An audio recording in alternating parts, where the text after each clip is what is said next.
Hi everybody. Welcome to the... Well, there I am.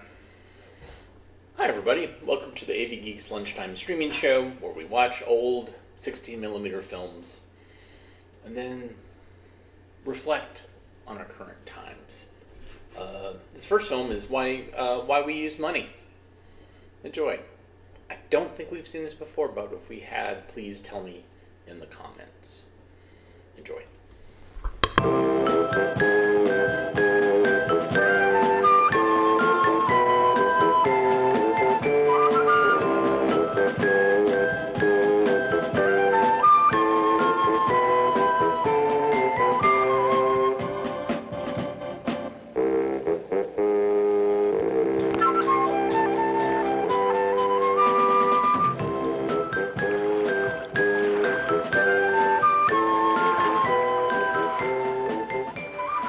Once, long ago, there was a fisherman, but he didn't fish just for fun.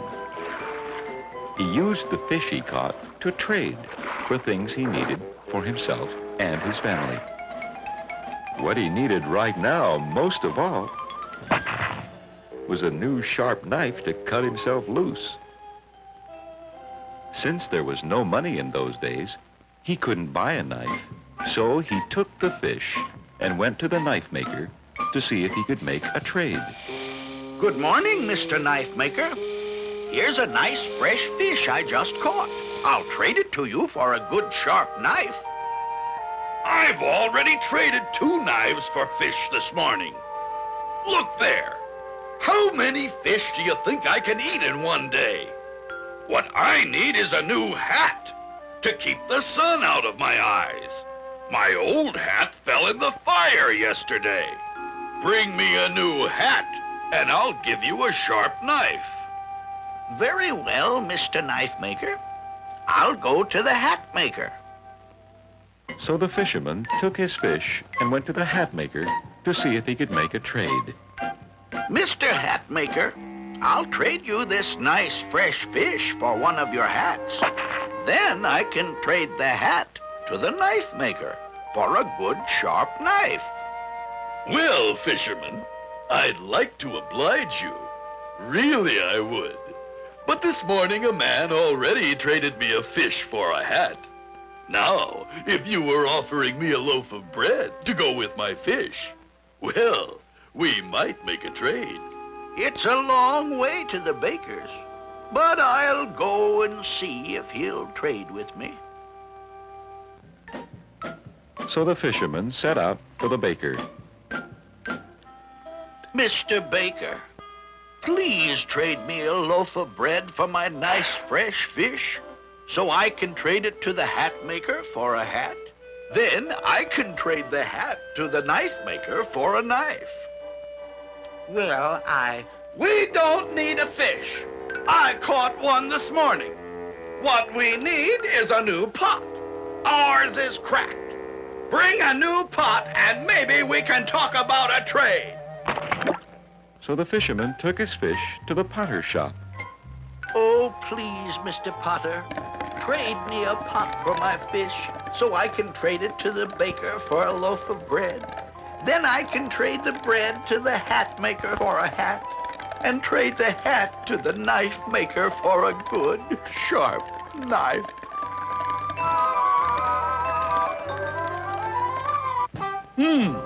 Not a bad-sized fish. It smells good and fresh. I could have it for my lunch. Very well, fisherman. It's a trade. So the fisherman took the pot from the pot maker and traded it to the baker, or the baker's wife, for a loaf of bread, which he traded to the hat maker for a new hat, which he gave to the knife maker. It fits pretty well.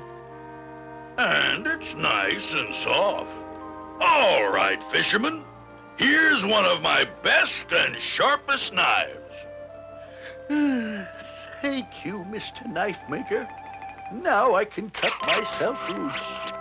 Sit down. You look tired, fisherman. You must have had to make a lot of trades before you found someone who wanted your fish. Oh, yes. Everyone needs something, but it's not always a fish. I know. Trading sometimes takes me so long that I hardly have time to make knives. You know, it would be a lot easier if instead of everybody trading different things, they could all use one special thing for trading. What do you mean?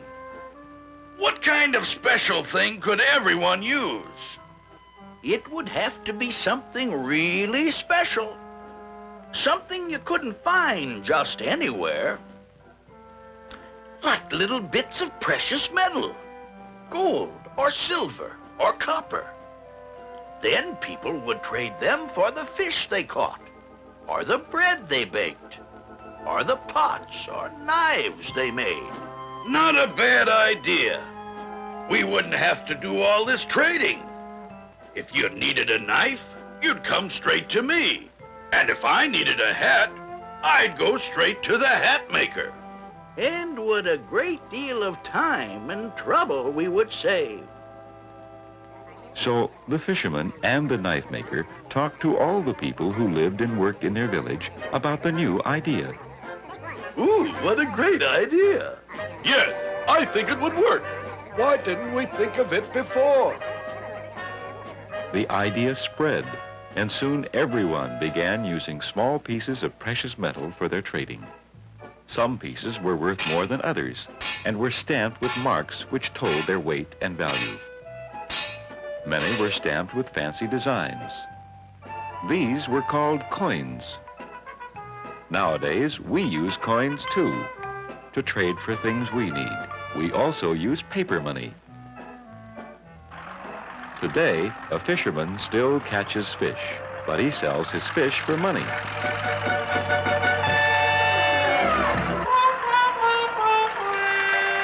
And if he finds that he needs a knife, it's a simple matter to go to the store and buy one.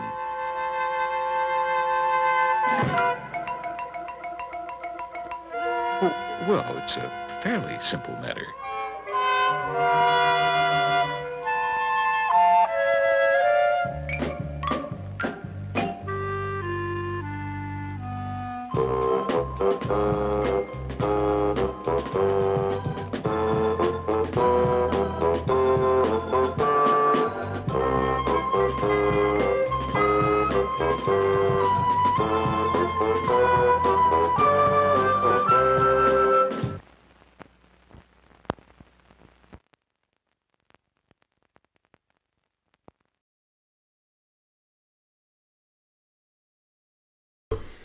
We saw this some time ago, and a lot of them are very similar. Although yesterday, the ones we showed had some really great cartoon voices. Larry Storch, Paul Winchell.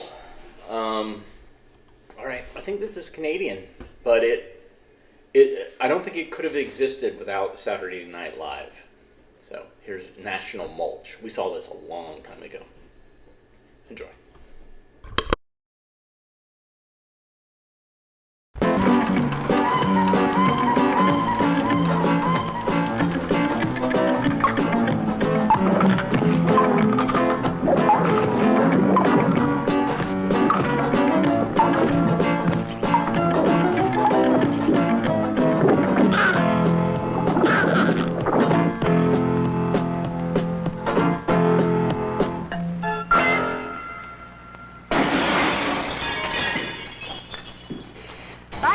Vitamins, they are neat. Where do you find them? In the stuff you eat. Eat a balanced diet, and they will be our friends. You eat a lot of junk, and it'll get you in the end. So give me an A. A. Give me a B. B. B6. B6. B12. B12. Give me a C. C. Give me a D. D. Give me an E. E. Give me a K. K. What have you got? Abacadabra? Well, I just don't know about her. I don't understand her. She's so hostile towards me. Someday I'm going to get her. What's the problem, Melvin? The mother-in-law again? Oh, Sam, I tell you, I get so... Well, I'm going to find a way to get even with her. Yeah. Oh, I mean it, Sam. I'm just going to find a way someday to get her. Yeah, sure you will, Melvin. What'll it be? Huh? What are you going to have? Oh, well, I think I'll start off with a nice, fresh glass of whole milk, please. No milk, just coffee or pop. Oh. Okay, then I'll have a cup of coffee and some whole wheat bread, please. No brown, Melvin, just white. Oh. Well, white, I guess, yeah. And, hey, a nice, thick, juicy New York sirloin steak cooked in all its own juices, huh? Would you believe a hamburger cooked on our grill with its juices running out the side? Oh. A baked potato? Just French fries. Oh, but made from fresh potatoes, cut and peeled in the premises, right? Oh, come on, Melvin, you must be kidding. I ain't got time for that sort of thing. I buy them frozen. Could be monkeys' peels and slices them for all I know. Oh. Well, what's the vegetable? Vegetable? Look at Melvin, you're getting French fries. What do you want from me already? Okay. Okay, look. Take all that stuff and wrap it up, and I'll have it to go. To go? What's the matter with eating it here? No, Sam, I'm not going to eat it. I'm going to give it to my mother-in-law.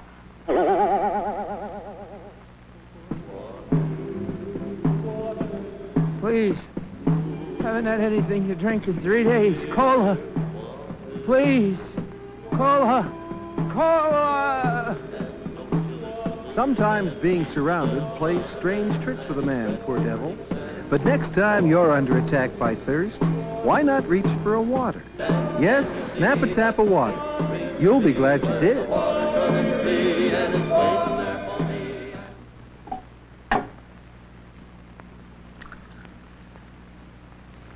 With me is Dr. Heinrich Henry, who has been researching the effects of coffee on humans and has come up with a theory that coffee is actually good for you. Is that right, Doc? Dr. Henry. What? Oh, sorry. Yes, I think the harmful effects of coffee have been stressed too strong. Yes. Well, for example, Doctor, is coffee hard on the nerves? Oh, nonsense. I drink 14 cups a day, and as you can see, it doesn't bother me at all. Yes, yes. Well, Doctor, let me ask you this. Some idiots even say that coffee can keep you from getting a good night's sleep. Well, my studies show that it... What was that? What? Oh, I thought I heard something. Tell me, Doctor, wouldn't people be better off by drinking milk or fruit juice or even water? Oh, well, those drinks are all right, but I believe coffee is beneficial to the body and good source. Oh, crawling all over me. What? I can't stand it. Get them off me. These little green things crawling on me. Crawling. It's all right, Dr. Henry. With me this afternoon has been Dr. Heinrich Henry, who is speaking on his theory that coffee indeed may be good for you. Thank you and good night. It's all right, Doctor. It's all right. This is Mrs. Fitzpatrick and her daughter, Jenny. Many people cannot tell them apart. Can you? All right. Which one of you is Mrs. Fitzpatrick? Well, I'm Mrs. Fitzpatrick, and this is my daughter, Jenny. Isn't that fantastic? How old are you, Jenny? I don't know. She won't tell me. You don't look a day older than your daughter, Mrs. F. Oh, thank you. You know, most people think we're sisters. She beats me. Ow! How do you manage to stay so young, Mrs. F? Well, I eat a well-balanced diet, and I get plenty of exercise. Oh, yeah, she makes me eat at the school cafeteria. Chips, gravy, pop. Somebody out there, help me. Please get a message to my father. There you are, ladies and gentlemen. Important news for 45-year-old mothers who eat a well-balanced diet, and for young daughters who never have time for a proper meal and look like their mothers already. Any other advice to the mums out there, Mrs. F? Yes. I think it's important that youngsters are able to make their own decisions. Oh, I give Jenny her own money, and she buys her lunches. Well, I figure a couple more years of all that garbage, and I'll be able to tell people I'm her daughter. Isn't that right, Jenny? Why do they put this on hamburgers? Why don't they take the money they spend on parsley that nobody eats and use it to hire a guy to scrape the gum off the bottom of their table? I'd like to know what's in that hamburger. No, maybe not.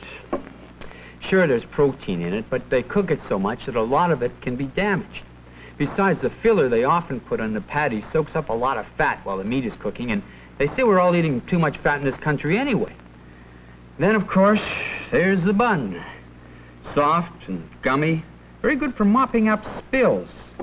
But after the milling and the processing of the flour, you don't get much left than a sponge with crust. So where's the nutritional value in a hamburger? Right here. Parsley is a very good source of vitamin A, which is good for your skin. So whenever you get a chance, eat the parsley. It may make you healthy enough to survive the hamburger.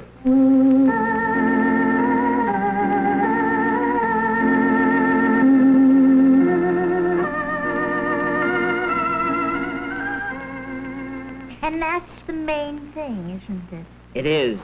It is the main thing. But it's so funny. Things change so quickly. I guess we have to adapt to change. But there's no choice. And so much. So much? So much change. Oh, yes, change. There's so much of it, it's so hard to cope with. Well, things aren't what they used to be, are they? Not really. Why, I can remember the shows. Vaudeville, it was wonderful. Eddie Cantor, Jack Benny. Gracie Fields. And bread. Remember bread? Ah, bread. Yes, do you remember when there was real whole grain bread? Tasty. And soup. Remember soup? Broth. Broth so good I can practically smell it now. Oh, and how about meat? A real steak? Not today. No, the young people have taken over. It's their world. Everything's so fast. Instant. They're not interested in eating food. No, just fill up the hunger spots, that's all. As fast as they can. Ah, young people. There's no place for us anymore. I used to like the taste of food. Today it's all junk. At least it's junk what the young people are eating. You know, there still is good stuff around, you know. Oh, I know. I still eat it. Yeah, but it's a young people's world. Yes. But there's one consolation. One? Just one. What's that? They're all gonna kill themselves from malnutrition before we die of old age. Yeah.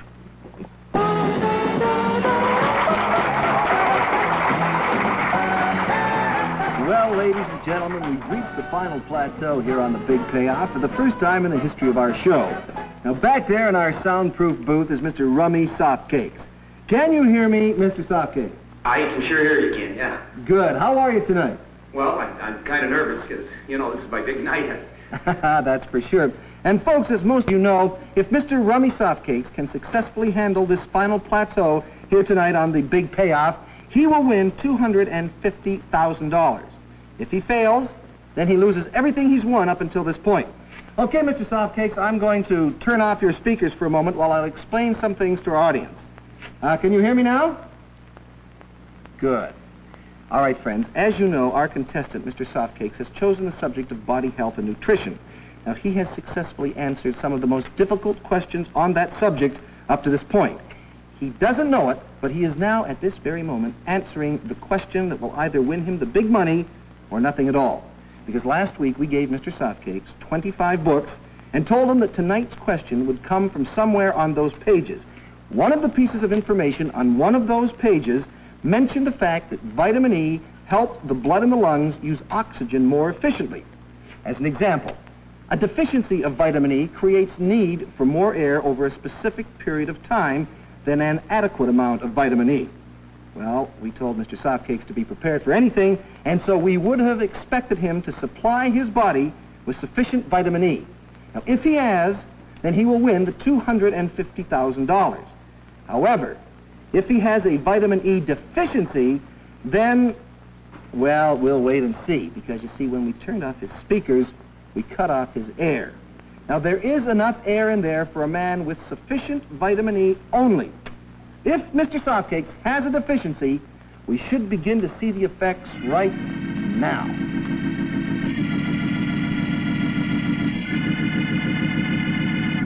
Well, full time's up now.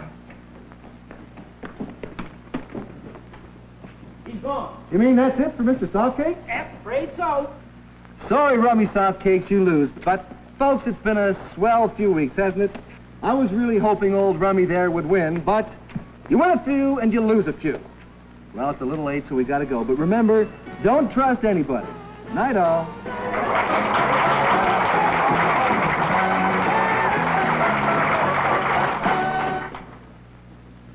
Oh, Lawrence, eat your dinner.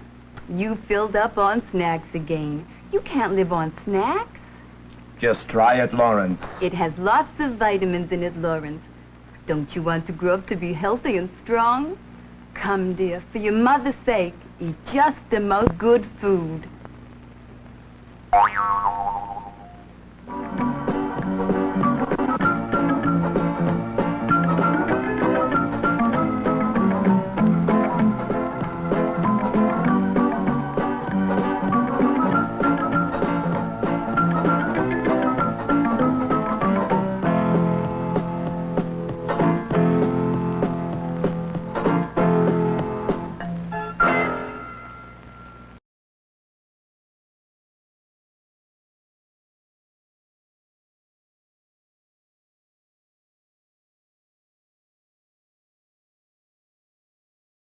All right, hilarity ensues. So Canadian, made by TV Ontario in the early 70s. Definitely some laugh-in related stuff in there, but also probably other sketch comedies besides. Maybe I was too specific with Saturday Night Live, but there's also the Carol Burnett Show and other skit comedy things going on, so that's probably what that was. Okay. Time to learn some basic computer terms. I've shown this in the past, but it's so good. It's so good. This guy is a wonderful character. There are really good character actors in here, so enjoy.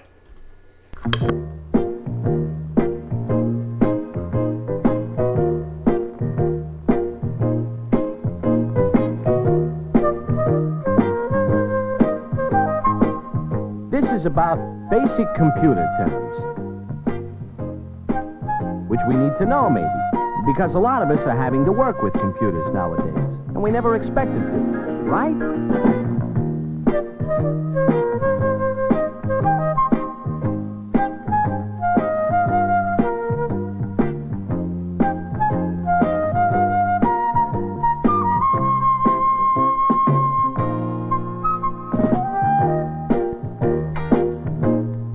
Here. Now, Harry happens to be a business person who's thinking of using a computer because he's about 90 years behind on filling his back orders.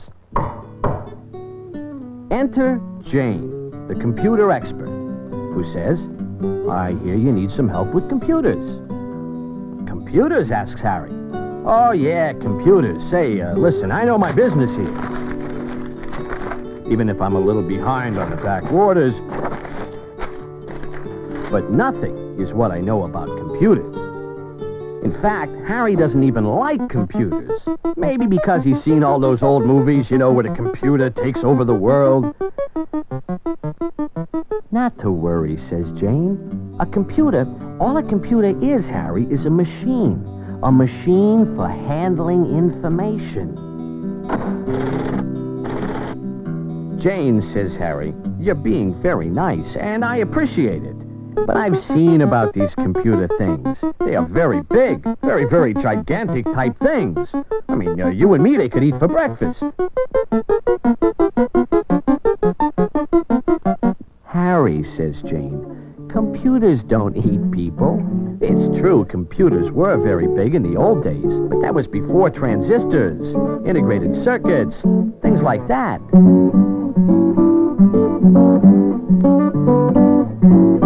Now computers computers come in all sizes, from large computer systems down to mini computers.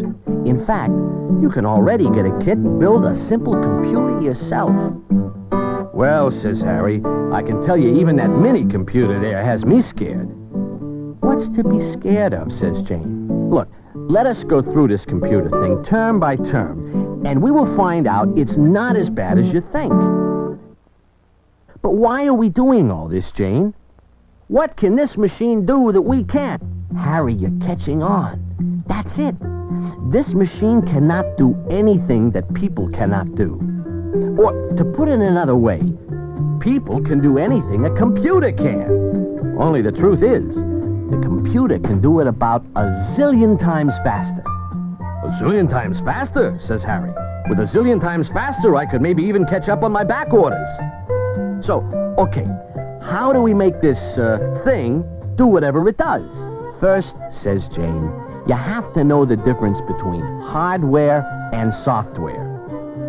You use the software to tell the hardware what to do. Hardware, thinks Harry. Hardware must be the computer itself and any of its parts, right? Right, says Jane. And software is the instructions you give to the computer. Now, a computer program is a specific set of instructions for the computer. And a computer program is written in computer language, which just means to turn your instructions into a form that the computer can understand. And the person who writes that program, which could even be you, Harry, is called a computer programmer.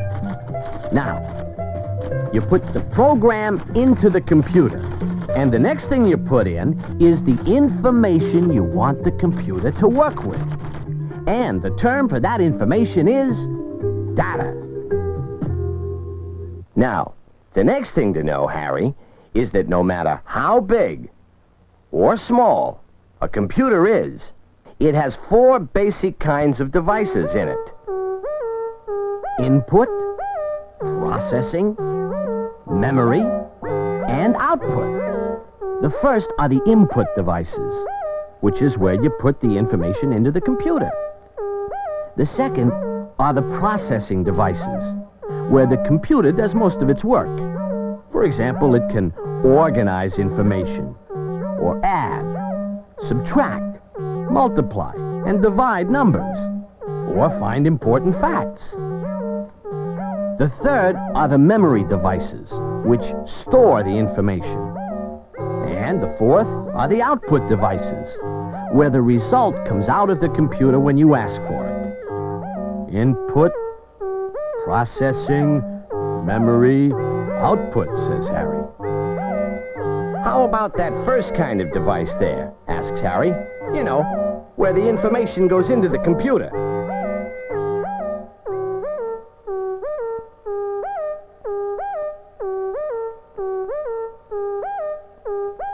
Sure, says Jane.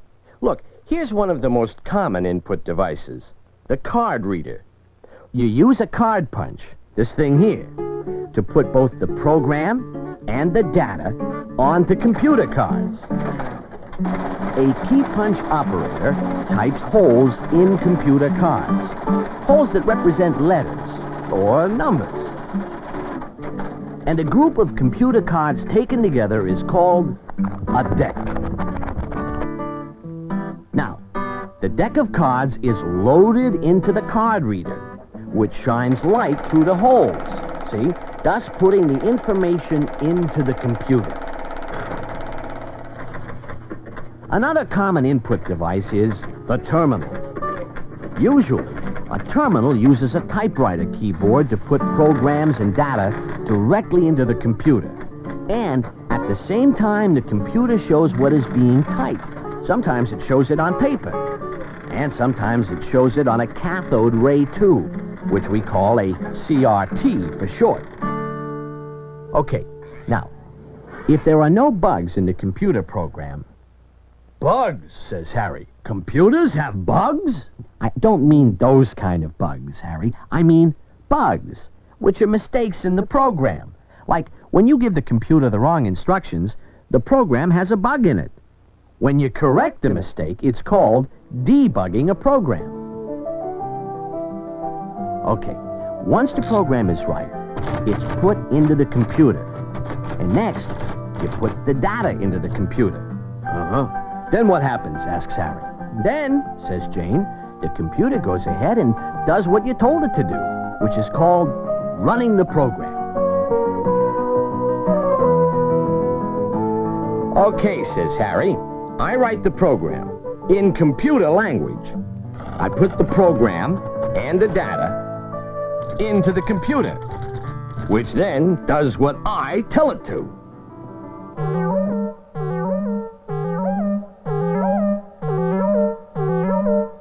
All this I got.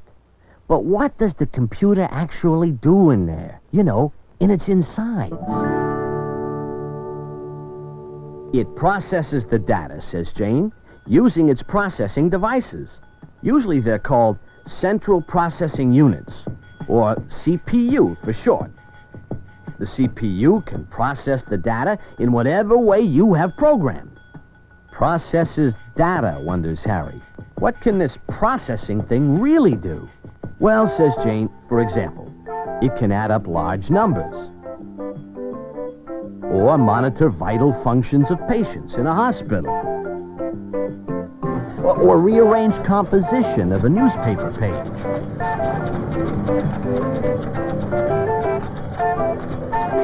or keep track of all sorts of information from many different people at once. Savings and loan banks, for example, use computers to calculate all the daily compounded interest for each and every depositor. So any customer can find out how much is in their account at any time. The computer does it automatically, without errors, and very, very fast.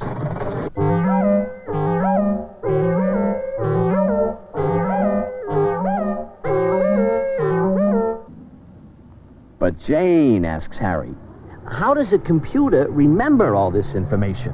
A string on the finger, maybe? With the memory, says Jane. Oh, yeah, the memory, says Harry. I forgot. All computers have a central memory for extra fast storage and retrieval of information. And if a computer needs more storage capacity, it can have other memory devices, such as this disk, which usually holds hundreds of times more information than the central memory does.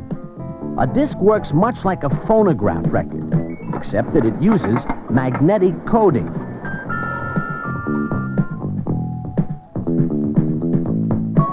A magnetic tape can hold even more information than a disk, and it works very much like a tape recorder. Hey, says Harry, that's the kind I always see in the movies. Right, says Jane. It's a very common memory device because it's so handy. You can take a tape full of information and put it away until you need it. Which you can also do with this. This, says Harry, this is just a plain tape cassette, which, says Jane, records music on magnetic tape. Well, the same kind of cassette can be used by the computer to store programs and data.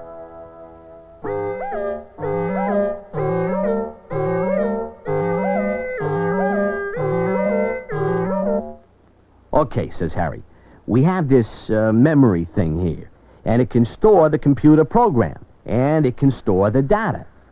So then what? Output is what, says Jane. The computer will give you the result of what it has done through the output device. Now, the most common output device is the line printer, which prints the results on computer paper. Or the output can be in the form of magnetic tapes, discs, or cassettes. Or a terminal can be used as an output device. Wait a minute, says Harry. Wait a minute. Isn't a terminal an input device? Right again, Harry. A terminal is usually both an input and an output device, especially when you want to exchange information with the computer. like an airline ticketing agent does, for example. First, telling the computer what flight the passenger wants. Then the computer telling the agent what's available. Then the agent telling the computer what flight, seat, and class to reserve. Then the computer confirming the reservation. And sometimes even printing a boarding pass right then for the agent to give to the passenger. Input, processing, memory, and output. Harry is beginning to get the hang of it all. But he's also wondering if all this equipment isn't pretty expensive. I mean, says Harry, a big computer like this must cost what? $1 million. Well, says Jane, there are ways to keep the cost down. One way is to use a small computer, maybe even a specialized one, with a built-in program. Another way is to use a technique called time sharing. In time sharing, many different places and people use the same computer and at the same time. They may work from many remote terminals, terminals that can be far away from the computer's central processing unit and memory, but are linked together, often by ordinary telephone lines. Remote terminals can also be put into any office. Or if the user moves around a lot, there are portable terminals, which can be used any place where there is a telephone.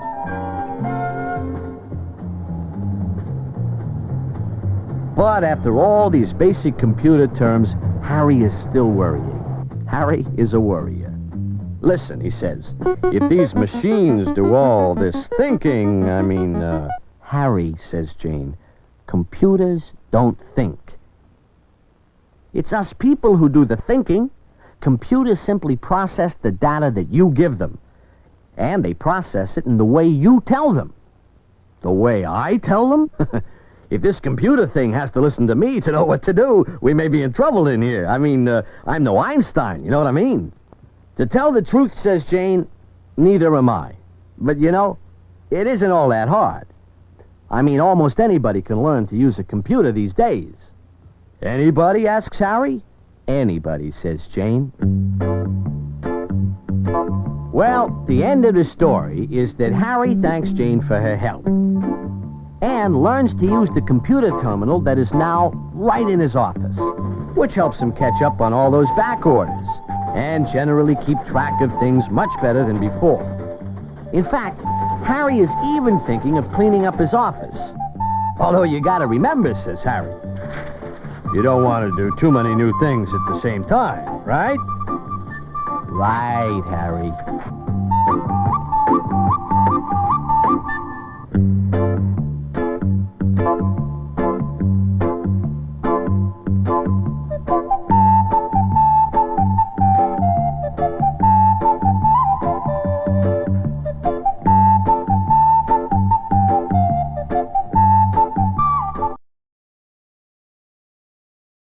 I don't know if you noticed, but Vincent Collins did the animation for that. And Vincent Collins is who did the bicentennial 200 crazy psychedelic film that I show periodically. So, look at him making some money. All right, this one is a management film, and it's another one that's kind of based on this guy who tours around and gives talks, but it does have like a narrative component to it. So that's why we're going to watch it. Are you earning the right to manage others? Let's find out. Enjoy. Bill Gould is often referred to as America's #1 lecturer on people problems. After 25 years of selling and management experience with the McCall Corporation, Beechnut Packing Company, and 3M in St. Paul, Bill started a career of speaking and consulting which causes him to travel more than 250,000 miles a year, talking to, at, and with the country's leading salesmen, sales managers, and line supervisors. In a moment, we're going backstage to meet Bill in person. But first, let's watch him in action before 500 executives winding up his famous talk, I like me when I help you like you. Moses was at the edge of the Red Sea and he was hung up. The water was turbulent, no boats, no bridges. The Egyptians are 8 leagues behind, nipping at him. So Moses got the flock together. He said, ladies and gentlemen, I got an idea.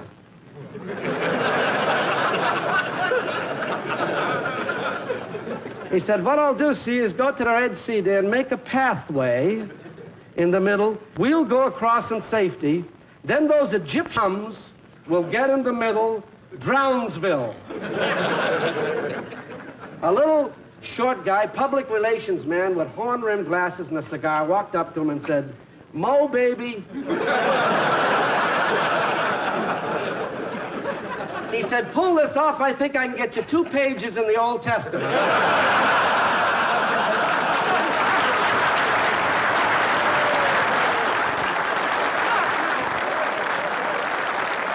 now. Not now. So like we said, I guess the pro is the kind of a guy who takes the good with the bad, who maybe bends a little bit, who rolls with the punches. I had a neighbor once who, he hates his boss. He said, my boss is the kind of a guy who would vote a town dry and then move. And I said, you're making a liar out of me because I tell people the prime requisite for happiness on the job is you like what you do, you work under favorable conditions with people you like. You tell me you hate this guy, but you're doing a great job. Well, he said, that isn't what I mean, Bill. He said, you see, I don't intend to spend the rest of my life working for this guy. But while I'm working for him, I can't afford to do a lousy job. Because you see, when I find someone I really want to work with and for, I want to be able to go up to him and say, look, this is what I did. This is my sales record. This is what I did for a guy I didn't even like. Think what I could do for you, Dad, if I started to love you just a little bit. Ed Gillespie up in Booth Bay sells lobster equipment up there. Wonderful little guy. And someone said to him, Ed, how's business? He said, well, he said, Monday, I sold some stuff to a guy in Pemaquid. Tuesday, I didn't sell nothing. And Wednesday, the guy in Pemaquid sent all the stuff back, so I guess you'd have to say that Tuesday was my best day. A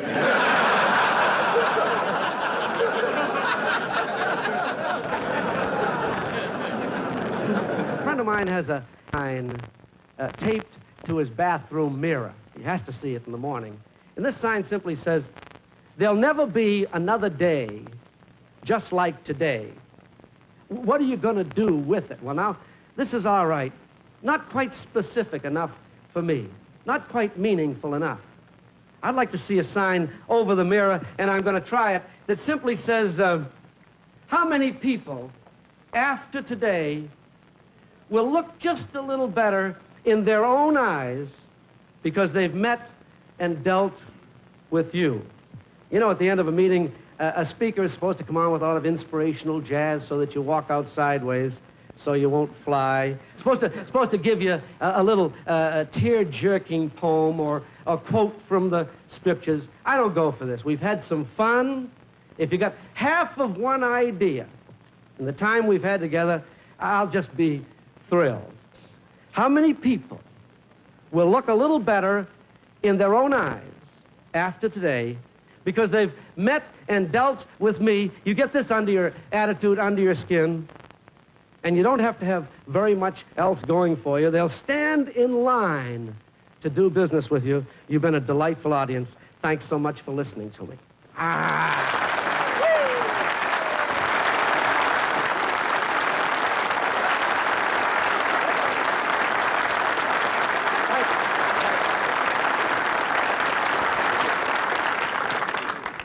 Nice going out there, Bill. Oh, thanks a lot, Paul. There's coffee over there. Oh, and I could use some.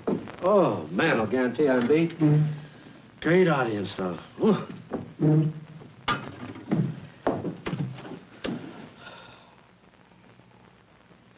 Bill! Sandy, for heaven's sakes, how are you? Oh, I'm fine. It's so good to see you. Oh. It's been just ages. Good to see you, too. I didn't notice you were up there. Well, we were way in the back. Fellas, I want you to meet a real pro, Bill Gove. Hey, Bill, Doc. this is Dr. Ralph Philbrick, and he's with the University Psychology Department. Good to see you, Doc. And this is Dave Jordan. Hi, Bill. You were just great. Nice of you to say so, Dave. Dave's a plant supervisor at Collins Wainwright. Say, let's sit down a minute. I want to just talk with you. Oh, it feels so good to see you, but I want to know why you didn't get in touch the minute you hit town. Sandy, I missed connections in Denver. I didn't get in until 5 a.m., and then I had to shave and shower and get ready for the meeting. I don't believe you. Do you mean to say you didn't get to bed last night? Not only that, Sandy, but right now I couldn't pull the stem out of a Concord grape. I've never been so tight. Bill, I don't believe it. The way you acted in front of that audience, why, you bounced around. Anyone would think you'd had 10 hours sleep. Well, I guess you know as well as anyone, Sandy, the audience doesn't seem to care whether you're rested or tired. They just want you to be at your best. Very interesting performance.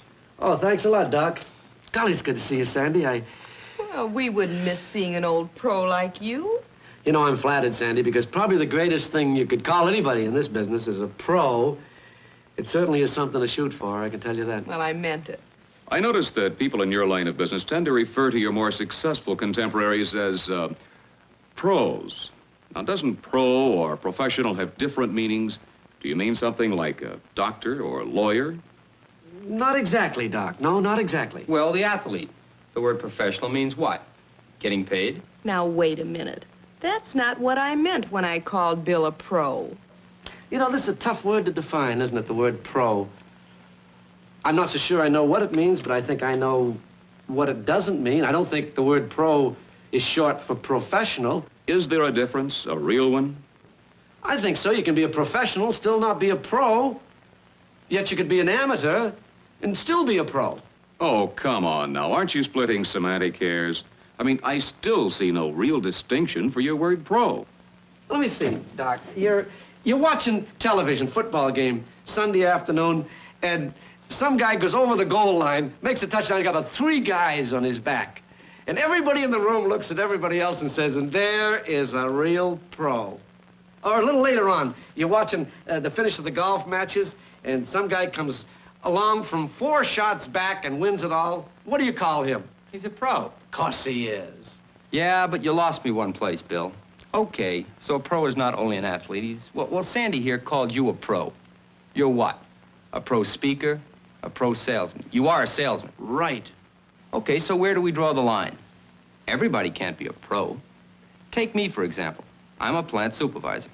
When would I ever have a chance to be a pro?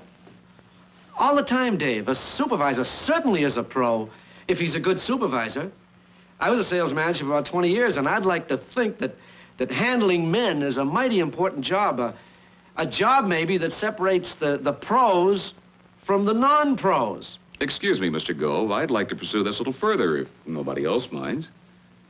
I don't mean to put you on the spot, but you must admit your definition so far is pretty oversimplified. Maybe. Yeah, maybe it is, yeah. Oh, come on, Ralph. We're relaxing. Bill looks like he needs it.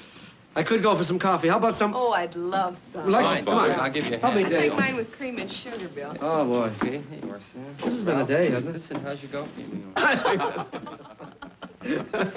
That's funny. But I want to get back to what we were discussing before, Bill. Your definition of a real pro. Bill, if you had to make a list of the basic qualities that all pros seem to have in common, what would be on it? Gee, I've always thought that lists were kind of corny, Sandy. You know, like plan your work and work your friends and how to be a success in 10 easy lessons or 5 hard ones. I'm not so sure I could make a list. I once heard a definition at a life insurance convention. It went something like this. A pro is one who, under no circumstances, lets his performance fall below a self-imposed level of performance. Now, how is that again? A pro is... A pro sets his own standards and never lets his performance fall below the level of the standards that he himself has set. Seems to me that definition pays tribute only to performance. What about effort? Desire, for example. Does a pro always have to be best? Couldn't someone finish second sometime and still be a pro? Could be. I think the key to Sandy's definition is, under no circumstances does the pro let anything keep him from performing at his best, right? Under no circumstances. That could be the key. Under no circumstances. Try this.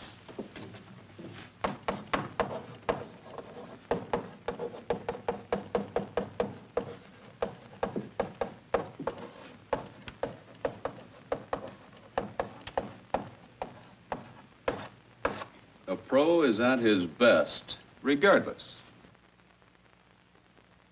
Like you. When you were out there giving your speech, you were at your best, regardless. Regardless of the fact that you hadn't been to bed for 24 hours. Exactly. I'll go along with that. Now, what would you say are some of the things that can get in a pro's way, keep him from being at his best, if he lets them? Well, Doc, like a friend of mine hates his boss. He said, my boss is the kind of a guy, he had all his salesmen over to his house for a beer party, and he locked the bathroom door. Told me he was the meanest man in town. It's not funny because this guy is climbing the wall, his sales have dropped off, and he's even thinking about getting out of the business. On account of his boss? Well, not on account of his boss, Sandy, but on account of letting his boss control his behavior. So a pro would be disturbed, maybe, but he wouldn't let his boss keep him from doing his job. Exactly. A pro supervisor wouldn't let anybody or anything keep him from supervising, because he's at his best, regardless. You know, in so many ways, we do let other people control our behavior, don't we? Yeah, we sure do. Like a friend of mine, his mother-in-law came to live with him. When she moved in, he said, honey, my home is your home. And so she sold it. No, seriously. Lots of times when I'm trying to sell someone an investment program, well, I don't know, I don't want to be too aggressive because I'm afraid he might get upset. So... I know what you mean, Sandy. It can happen to supervisors, too. I know guys who know their jobs backwards and forward, those of everyone else in the plant. But when it comes to telling someone, do this, get on the ball, they just can't do it. It isn't a matter of courage, or maybe one aspect of courage. It's more frustration. Frustration through what we call cognitive dissonance. Through what?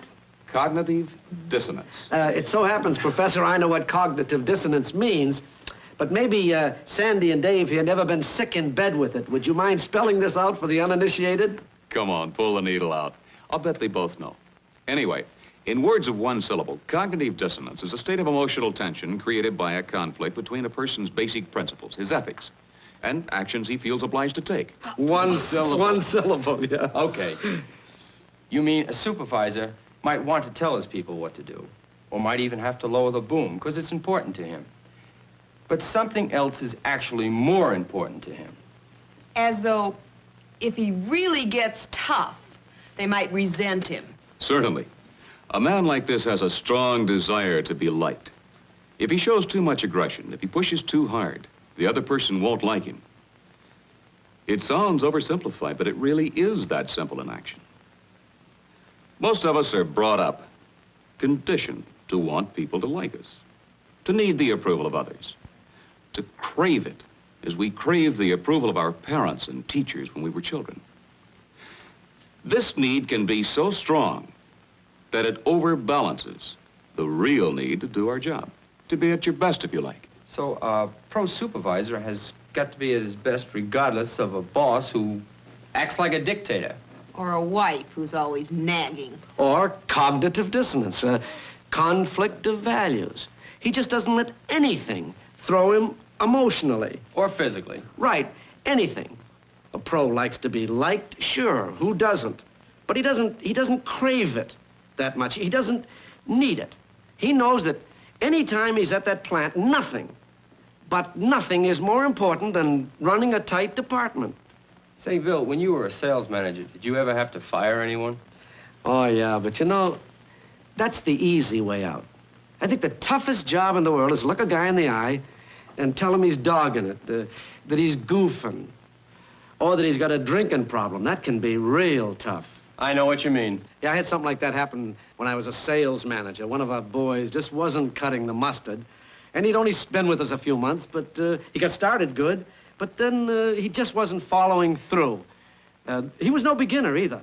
A likable guy, and I just didn't want to see him strike out. So decided to bring him in to find out what was bugging him. And oh boy, this guy had a real case built up. I mean, a whole set of reasons why not. Reasons why not to call in this guy. His wife was having an operation. Or this guy who was getting ready to take a trip to Florida. Or a buyer's boss who was giving him a fit and don't call on him now, he said. I mean, a great case for not acting now. Well, I decided we ought to make a few calls together to find out what the real problem was, and maybe I pushed a little too hard. Look, Jim, this buyer at Allied, George Manning, no reason you couldn't see him tomorrow. Now, why don't we both go? And I'll just call him and... Oh, wait a minute, Bill. Don't push me. I don't need anyone to hold my hand. As long as I'm working for you, I'll decide when this thing is right. And when I do, I'll go on my own. My first reaction was to back down. You know, after all, he was a friend of mine, and I just didn't want to get him sore at me. And then I thought, why am I here? I'm a supervisor, right? Now, if he keeps this up, he's going to get fired anyway, and which is worse for both of us. And if I'm a pro, I'm supposed to be a supervisor regardless of whether he gets sore or not. So I hung in there. As long as I'm working for you, I'll decide when to go. And when I do, I'll go on my own. Look, Jim, maybe I was pushing a little. And if it seemed that way, I'm sorry. But I think something's bothering you, and that's why I'm worried. Now, I won't come along just to hold your hand. Your wife can do that. I want to know why you're not at your best lately, and if I go along, I might find out why. I'm going along to supervise your work because that's my job. I know that. But I like to make up my own mind. So do I, but it's funny, isn't it? We let a lot of people persuade us, tell us what to do, and we take it in stride. We don't resent it when a doctor or lawyer or clergyman even tell us to make some changes in our lives, take some definite steps.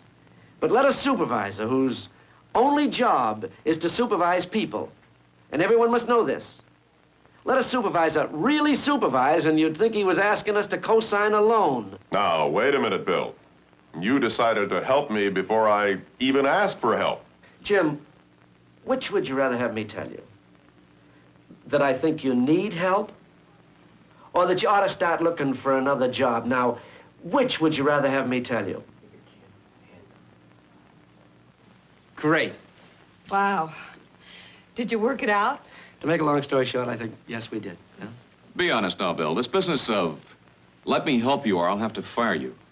Not quite straightforward, was it? Sure it was, Doc. Why, if he'd have kept on the way he was going, he would have got fired. You talk about straightforward. How about the supervisor who never says anything about your work until he's ready to tie the can to you? Or worse, the supervisor who always has to be one of the boys, you know, good old Joe. Until it comes time to straighten someone out, he just can't handle it. Or the one who has to be tough just because the supervisor before him was tough. How straightforward is that? I made no bones about it. I let my people know right off the bat that I was the manager. It's got to be that way. Yes, but look at it from Jim's point of view. He's got some rights after all. The way you moved right in on him, I wouldn't blame him for resenting it. Well, maybe... Hey, wait a minute. Maybe we're letting our psychologist friend here get the idea that a pro supervisor just calls a guy in and says, do this, do that, that's an order, dismissed. Well, I was beginning to wonder. You see, if that's all there was to it, there wouldn't be very much to being a pro. You're right. I can see why you'd think that, but what we haven't touched on is what goes on before. Sure, if I were Jim and my supervisor pulled what I thought was strong-arm stuff on me, I'd really read him off. But wait a minute. You said that a supervisor's primary job was to manage people, remember? That was the primary consideration. And it still is, Doc. Only there's just lots more to it. I mean, lots more. Like what? Well, like the relationship the pro supervisor builds with his people. And this is a relationship that's largely built on attitude. And it's an attitude that you could call supportive. Yes, supportive. He shows consideration for his people, he has confidence in them, and this develops him into a smooth-working team. You know, my first supervisor once said to me, You can't expect people to work for you unless you're willing to work for them. Right. You know, the day of the hard-nosed supervisor, don't ask questions. Do it now. Well, this kind of thing went out with high-button shoes. All right. But what does he do? Well, now, he's still head of his group. He still has full responsibility, but he gets his people involved. They participate. They're not just cogs in the wheel. He makes them aware that they're real important individuals. Remember what we said in the speech? The pro makes other people look better in their own eyes. And if a pro is always at his best regardless, then he tends to do these things, doesn't he? You see, Doc, the supervisor-employee relationship almost has to be like a swap. You people do your part, and I'll do my part, and together we'll do a great job. See? Well, I'm not so sure. Well, let me see if I can give you an illustration. This same place I used to work as a sales manager had a plant supervisor. We'll call him Charlie. They told me he was the top man. No, but after I saw him, I figured, boy, if this guy's top man, I don't want to meet anybody halfway down the bottom. He looked like he'd need instructions to get out of a phone booth. A guy that always looks rumpled somehow, like he sleeps nights under the loading dock. Charlie was a pro supervisor. Why, this guy didn't look like he could lead a group in silent prayer. I just couldn't believe it, so I decided to watch this fireball in action. Well, as you know, appearances can fool you. As I watched this guy, I began to see some of the things he was doing. The things a pro supervisor does to get the loyalty and cooperation of his people and to help them work smoothly with each other. For one thing, Charlie's a darn good listener. He gives every one of his people plenty of opportunity to express his own ideas. And he knows that communications go two ways, down as well as up. When the upper level gives him the scoop, he passes it right on. Charlie and his boys aren't a bunch of strangers stuck in the same room 8 hours a day either. They're in it together.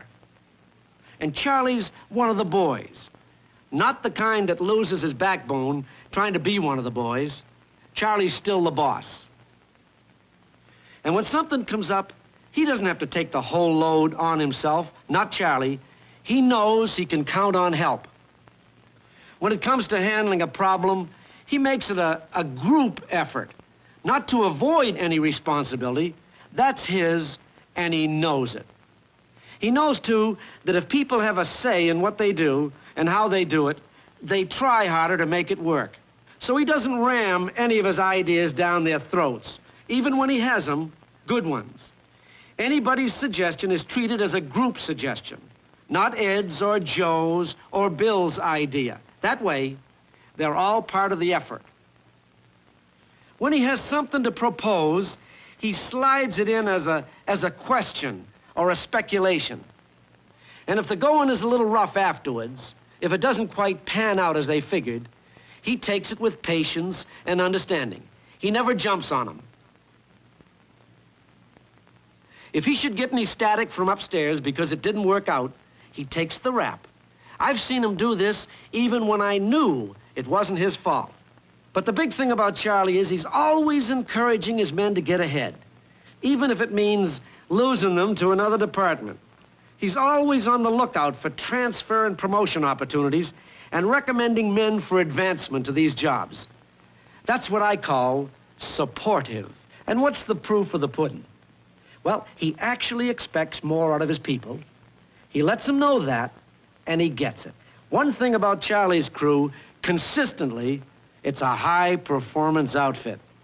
So that was old Charlie. No blood, no sweat, no tears with him. Just a well-oiled, smooth-working operation with all the little rough spots handled with care. And as I said, you'd never tell it by looking at him. Wonderful. Yeah, pro's pro, huh, Doc? Absolutely. Your friend Charlie has a sound working knowledge of behavioral psychology, it seems. He's aware that people tend to behave the way we expect them to behave, and he expects the best performance from his people. People tend to behave the way we expect them to behave. Boy, a supervisor gets that under his skin. He doesn't have to have very much else going for him, do he? Like, I'm a supervisor, and you're the man, and I'm trying to get through to you. Now, if I can do anything to make you look better in your eyes, well, that's what we've been talking about here. That's the name of the game. So someone who actually helps you look better or be better gets 10 times more cooperation than some hard nose. Like you said in your talk. Like I said in my talk. I'm going to put it down here on the board. How many people will look better in their own eyes because they've met and dealt with you today? Yes, I guess if the pro supervisor does these things, maybe he does earn the respect of his people and the right to be firm. He earns the right. Oh, I like that. He earns the right to be firm. So do I, Sandy, and now that he's on our side, I think maybe he deserves some sort of an award. Here it is. The Supervisor of the Year Award to Dr. Ralph Philbrick. Hey, say, I'm going to add that to my earns the right to be firm. I'm going to add that to my little pass-out card, my little reminder card. And I'm going to put it on the board before I forget it. Oh, yeah, sure, little giveaway cards. What is one supposed to do with these? Paste them to one's bathroom mirror for a first thing in the morning reminder? That, I'm afraid, I find just a little corny. Well, I'm not going to try to sell you anything more. Doc, you've been a great sport. And thanks a lot, Sandy, for bringing them along. Oh, say, I know a great place we'd get a steak so big you could milk it. See, I don't have to talk you into this, do I? And I'll call Mama, and we'll have some conversation, have some fun.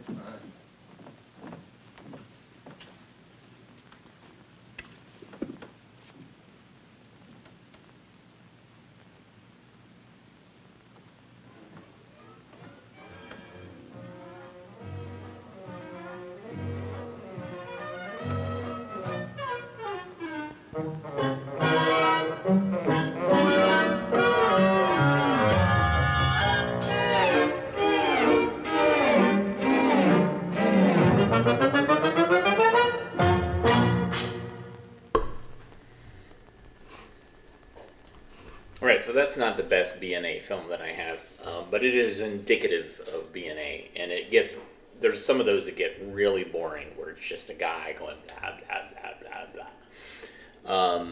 This one had a little bit of something to it, but yeah.